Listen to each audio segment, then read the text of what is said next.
ഈ പെയിൻ കാരണം മടുത്തു, ഇനി എനിക്ക് വയ്യ എന്ന് കരുതുന്ന പേരൻസ് ആണോ നിങ്ങൾ? നിങ്ങളുടെ പ്രശ്നം എന്താ? നിങ്ങളുടെ കുട്ടികളുടെ തലയിൽ ഈരും പെയിനും ആണോ?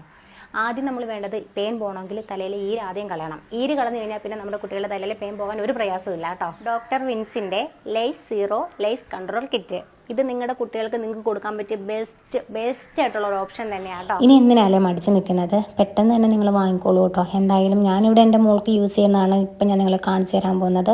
ആദ്യം തന്നെ നമുക്ക് ലൈസ് കൺട്രോൾ സെറം ഒന്ന് അപ്ലൈ ചെയ്ത് കൊടുക്കാം കേട്ടോ. അപ്ലൈ ചെയ്ത് കൊടുക്കാൻ മാത്രം പോരാ, നിങ്ങൾ തലയിൽ ഇതുപോലെ ഒന്ന് മസാജ് ചെയ്ത് കൊടുക്കാനും കൂടെ പ്രത്യേകം ശ്രദ്ധിക്കണേ. സെറം അപ്ലൈ ചെയ്തതിന് ശേഷം നമുക്കൊന്ന് അരമണിക്കൂർ വെയിറ്റ് ചെയ്യണം കേട്ടോ. അരമണിക്കൂർ വെയിറ്റ് ചെയ്യുമ്പോൾ തന്നെ നമ്മുടെ തലയിൽ കൂടി ഇങ്ങനെ ഇഴഞ്ഞിഴഞ്ഞ് നീങ്ങുന്നതായിട്ട് നമുക്കത് ഫീൽ ചെയ്യുവേ. ഇനി ഇതിൽ തന്നെ നല്ലൊരു കോമ്പ് വരുന്നുണ്ട് കേട്ടോ. ആ കോമ്പ് കൊണ്ട് തന്നെ നമുക്ക് കുട്ടികളുടെ തല സ്മൂത്ത് ആയിട്ടൊന്ന് ഈര് കൊടുക്കുമ്പോഴത്തേക്ക് അതിൽ തന്നെ വരും കേട്ടോ. കുട്ടികളുടെ തലയിൽ എത്രത്തോളം പേനുണ്ടോ ആ പെയിൻ 60 പേരും ഈരും കൂടെ അതിലേക്ക് ഇങ്ങനെ വന്ന് വീഴും കേട്ടോ. സ്കൂളിൽ പോകുന്ന കുട്ടികളായതുകൊണ്ട് തലയിൽ എന്തായാലും ഈരും പേനും കാണാതിരിക്കില്ല. ഇപ്പോൾ വെക്കേഷൻ അല്ലേ, ഇതാട്ടോ യൂസ് ചെയ്യാൻ പറ്റിയ ടൈമും. ഇനി എന്തായാലും പെയിനിനെ കുറിച്ച് ടെൻഷൻ വേണ്ട. നമ്മുടെ കയ്യിലുണ്ടല്ലോ lice zero lice control kit. കൊച്ചു കുട്ടികൾക്ക് പോലും യൂസ് ചെയ്യുന്നതുകൊണ്ട് യാതൊരുവിധ പ്രശ്നവും ഇല്ല കേട്ടോ. ഇനി നമുക്ക് ലൈസ് കൺട്രോൾ ക്ലെൻസർ വെച്ചിട്ട് നന്നായിട്ട് തലയൊന്ന് വാഷ് ചെയ്തെടുക്കാം കേട്ടോ. എന്തായാലും ഒരു സൈഡ് എഫക്റ്റും ഇല്ല. ഇതിന്റെ ലിങ്ക് നിങ്ങൾക്ക് വേണമെന്നുണ്ടെങ്കിൽ ലിങ്ക് ഒന്ന് കമന്റ് ചെയ്താൽ മതി കേട്ടോ, ഞാൻ അയച്ചു തരാവേ.